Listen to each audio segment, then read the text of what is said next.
Mengapa ada kelompok jemaah haji tertentu yang bisa berangkat haji tanpa melalui masa tunggu? Benarkah sistem haji kita bisa diakali? Lalu siapa pihak yang harus bertanggung jawab? Kita bahas bersama Ketua Pansus Haji DPR Nusron Wahid dan juru bicara Kementerian Agama Ana Hasbi. Selamat malam Pak Nusron, Bu Ana. Malam, Assalamualaikum warahmatullahi wabarakatuh. Waalaikumsalam warahmatullahi wabarakatuh. Saya ke Pak Nusron dulu. Kalau Pansus Haji menemukan ada 3.500 jemaah yang berangkat tanpa masa tunggu. Apakah sudah terungkap sejauh ini di mana celahnya? Kenapa bisa terjadi? Ya, kalau tanya kepada saya kenapa bisa terjadi, ya jangan tanya saya dong. Kan saya yang menemukan. Ya itu dia, maksudnya Pansus apakah sudah menemukan jawabannya sejauh ini atau masih belum? Jadi gini, jadi Pansus menemukan dua fakta-fakta yang perlu diklarifikasi lebih lanjut. Pertama ada 3503 atau 3503 jamaah haji khusus atau WNH plus yang berangkat memanfaatkan kuota tambahan sebanyak 10.000 yang bersangkutan itu dalam kapasitas T0. T0 itu artinya berangkat daftar tahun ini, kemudian berangkat tahun ini. Nah, itu yang kita temukan. Padahal masa tunggu haji khusus, ya kan, jumlah antrian yang sudah daftar yang belum bisa berangkat di tahun 2024 itu outstandingnya orang yang urut daftar urut itu masih ada sekitar 147.000 orang. Sementara setiap tahun kuota ibadah haji khusus yang berangkat itu hanya sekitar 17.600 orang. Kalau kemudian kita bagi 147.000 dibagi dengan 17.600 ketemu angka sekitar 8,4 tahun. Jadi masa tunggunya itu rata-rata jamaah haji harusnya 8,4 tahun. Saya ingetin menjadi 8 sampai 9 tahun. Nah, anehnya ada yang daftar di tahun 2004 bisa berangkat tahun 2024. Harusnya kan kalau masa antrinya 8 sampai 9 tahun, dalam sistem di Siskohat itu mereka ditulis estimasi berangkatnya adalah tahun 2032 atau tahun 2031 atau tahun 2033. Ya. Tapi di dalam sistem Siskohat itu sudah kita lihat dari angka 3503 itu semua ditulis estimasinya itu berangkat 2026.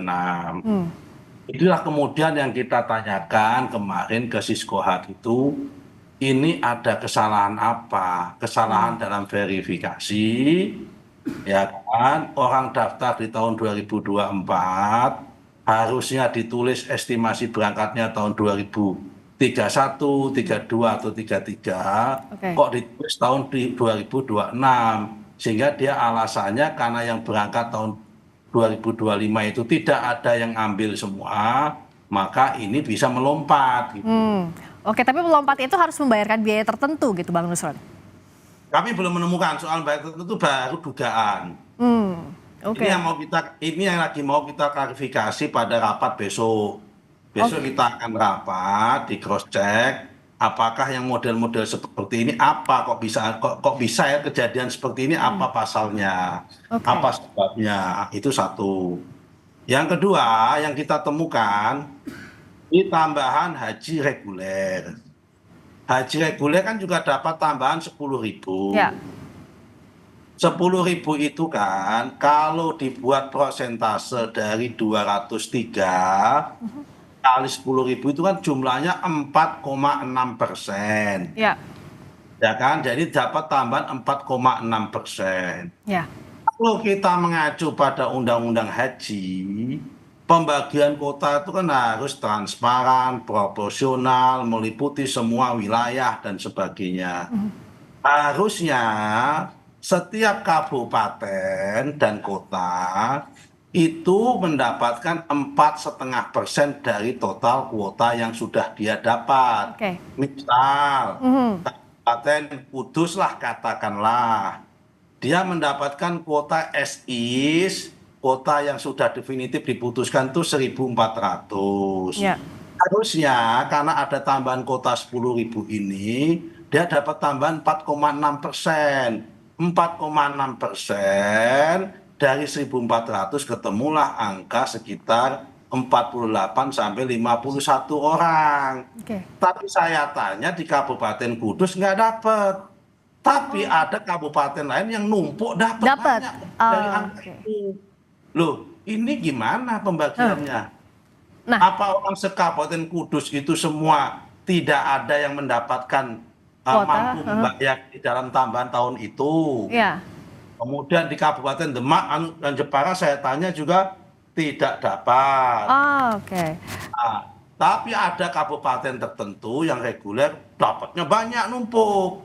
Ini yang Oh. harus kita cari apa motif menumpuk pemberangkatan yang tambahan ini kok tidak merata. Oke. Ada kabupaten yang dapatnya banyak, ada kabupaten yang Ya. dapat.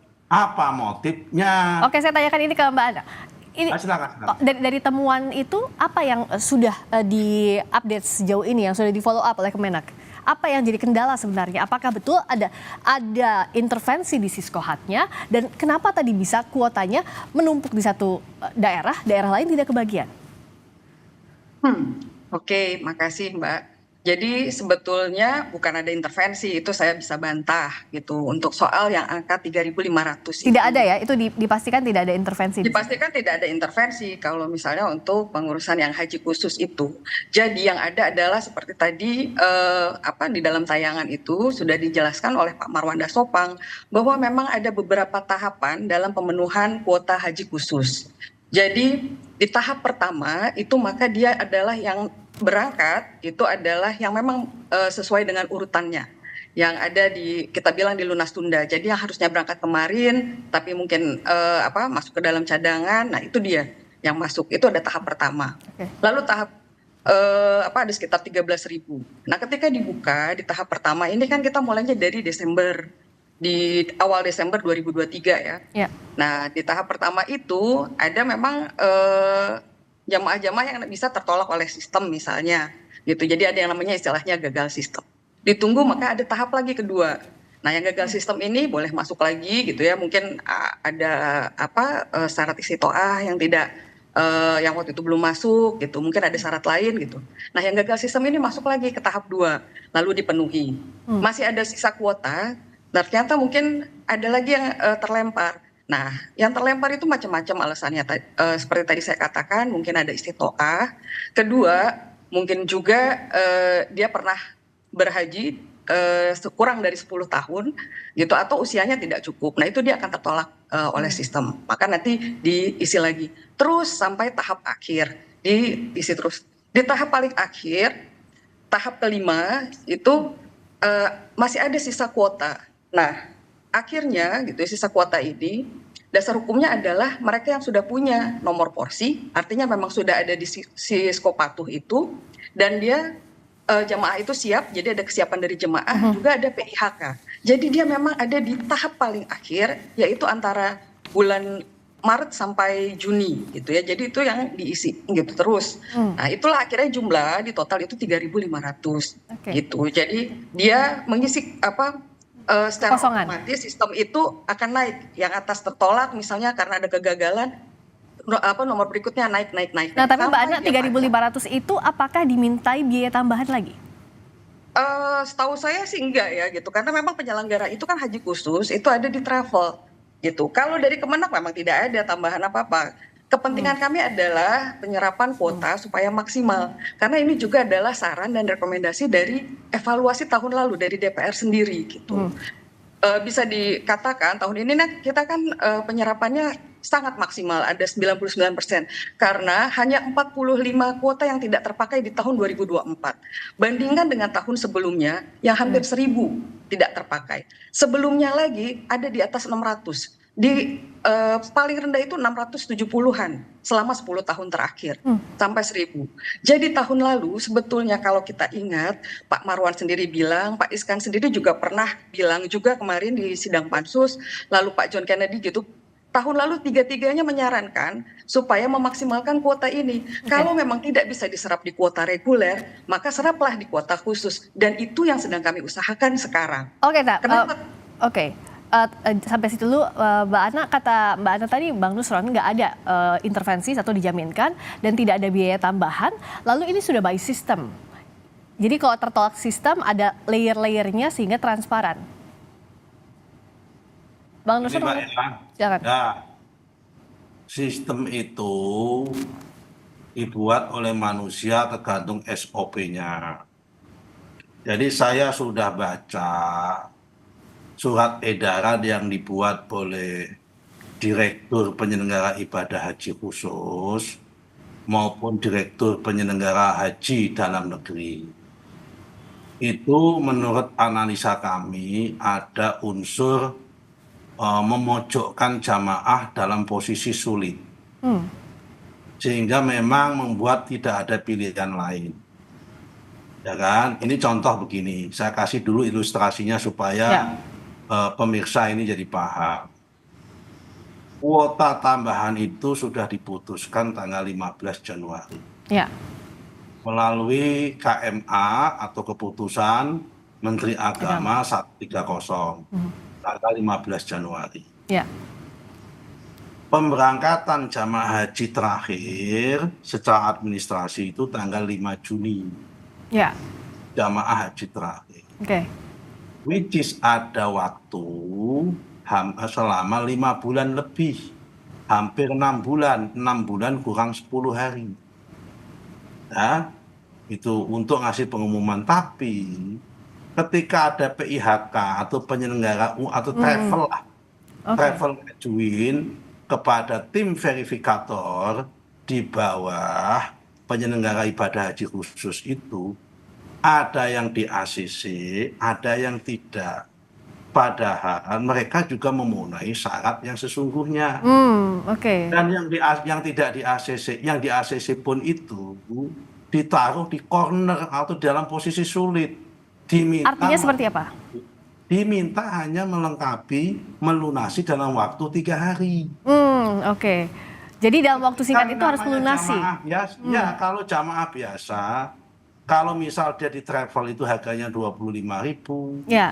$, ada 20.000, ada 30.000. Kalau menambah uang segitu dalam waktu 3 hari. Dari mana uangnya begitu ya? Itu kan kalau yang haji itu pejabat-pejabat Kemenak atau anggota DPR mungkin bisa. Jadi ini problemnya adalah pemerintah tidak ngasih kesempatan kepada mereka yang sudah nomor urut khusus, yang nomor urut yang harusnya tahun 2005. Kalau enggak tahun 2026, kalau enggak ada tahun 2026. Untuk melunasi dalam jangka waktu yang lebih lama begitu ya Bang Nusron, saya tangkap di situ ya. Untuk melunasi bisa dalam waktu jangka lama itu. Oke, nah saya tanya akan terserah, bentar dulu tak jelasin dulu supaya singkat, dipersingkat dulu. Oke, dipersingkat Mbak. Kasih contoh, kuota itu 10.000, ya kan? 10.000 kuota ini. Yang harusnya berangkat tahun 2025, menurut keterangan Pak Jajak siapa, Jajak Jailani atau siapa itu, salah satu direktur di situ itu mengatakan berapa kuota yang harusnya jamaah yang udah daftar yang harusnya berangkat tahun 2025. Oke, tapi itu dia katakan ada 9.000, Pak. 9.400 sekian. Dari 9.000 itu yang mengambil ada 5.000 sekian. Ya. Terusnya kemudian yang tahun 2006 ditawarin. Harusnya tawarin lagi tahun 2007. Masa sih dari 147.000 jamaah yang udah daftar, antri, kemudian bilang nggak mampu memenuhi semua sehingga harus ada yang T0, Oke, nah jadi Gimana sih letak oke, nah saya tanyakan ini ya, Bang Nusron ya ke Mbak Ana. Tadi sudah dijelaskan lengkap sama Bang Nusron. Ini Saya yakin dia nggak paham itu Anda soal beginian itu. oke, silakan Mbak Ana. Bukan, jadi begini, memang kan alasannya memang ketika orang tidak berangkat tidak selalu masalahnya di biaya, Mas Nusron, gitu kan ada hal-hal lain, gitu. Ada yang memang tidak berangkat karena misalnya karena dia tertolak sistem, misalnya oh anaknya nggak boleh berangkat, ya udah jadi satu keluarga dia tidak usah aja dia mundur, gitu. Itu kan ada berbagai macam alasan, gitu. Nah, kalau kita bicara haji khusus, sebetulnya memang waktu yang diberikan itu maksimal 7 hari, gitu, bukan 3 hari sebetulnya. Gitu. Jadi untuk di tahap-tahap terakhir itu ada. Di awal itu dia dibuka, lalu dibuka lagi. Tahapnya jadi banyak, panjang. Seperti tadi saya katakan, tahapan itu dimulai dari Februari sampai ke Juni gitu. Nah, itu kan ada berbagai macam ada beberapa waktu. Sorry ya, saya potong sebentar ya. Mohon maaf. Singkat dulu, Bang Nusron, silakan. Ya, saya potong sebentar. Di Siskohat itu sudah ada daftar by name, by address. Semua calon jamaah yang berangkat. Jadi listing customer-nya, kalau dalam bahasa ekonomi sudah ada. Ya kan? Kalau pemerintah itu memang mempunyai rasa awareness, rasanya itu adalah mempertimbangkan dan mengutamakan jamaah. Karena pemerintah itu mempunyai listing jamaah tadi itu dan lengkap by name by address. Harusnya apa? Itu mereka itu ngirimi surat satu persatu pemberitahuan. Oke, jadi dalam jangka waktu yang lebih lama tadi. Dengan kuota tambahan ini Anda mempunyai hak untuk berangkat. Oke, baik, ditangkap sampai situ Bang Nusron. Silakan Mbak Ana dijawab. Ini kita bicara haji khusus atau haji reguler nih. Memang di dalam haji khusus pun di Siskohat itu ada namanya. Oke, baik, ditangkap Bang Nusron. Nah, kalau selama ini itu sudah saya sampaikan di dalam pansus. Oke. Apa alasannya? Oke, baik, Bang Nusron. Direkturnya mengatakan kami hanya memberitahukan kepada pihak travel. Oke, baik, Mbak Ana sekarang dijawab, silakan. Mbak Ana. Karena memang kalau begitu, dalam mendingan ubah saja. Oke, baik, Bang Nusron ditangkap sampai sana. Itu pelayanan travel. Oke, saya ke Mbak Ana. Mbak Ana silakan dijawab apa sebenarnya yang jadi kendala? Kan udah ada by name, by address-nya. Bukan kendala memang. Sebenarnya memang di undang-undang kan untuk penyelenggara haji khusus itu adalah tanggung jawab travel. Jadi kami berkewajiban mengumumkan kepada travel dan travel itu menyampaikan. Ini berbeda dengan haji yang reguler. Haji reguler itu menjadi tanggung jawab memang pemerintah. Sehingga itu dia mengirimkan itu surat satu-satu lewat kantor Kemenak. Nah, kalau travel memang penyelenggara, menurut undang-undang memang seperti itu. Kalau dirasa undang-undang itu tidak sesuai gitu, ya mungkin memang ini saatnya kita mereview kembali gitu. Apa sebetulnya wewenang dan tugas Kemenak itu tanggung jawabnya sampai mana gitu untuk di haji khusus gitu. Oke, terakhir Bang Nusron, apa yang akan didalami, apa yang akan dikejar oleh pansus DPR di DPR besok? Nah, pertama begini Mbak ya. Singkat saja tapi ya Bang Nusron, sudah habis waktu kita, silakan. Pertama, tidak ada undang-undang haji yang melarang bahwa Kemenak itu memberi pemberitahuan. Ya, tapi tidak ada yang melarang dan tidak ada yang mengatur gitu kan. Artinya kalau nggak ada yang melarang itu boleh. Reguler, dalam undang-undang itu kalau nggak ada. Oh ya boleh. Betul. Ini segala masalahnya adalah pemerintah merasa punya tanggung jawab. Oke. Pemerintah merasa dirinya mau hadir kepada rakyat apa tidak? Oke, baik. Kalau kita berpikirnya seperti itu berarti jamaah mengalami pembiaran, berarti rakyat negara tidak hadir.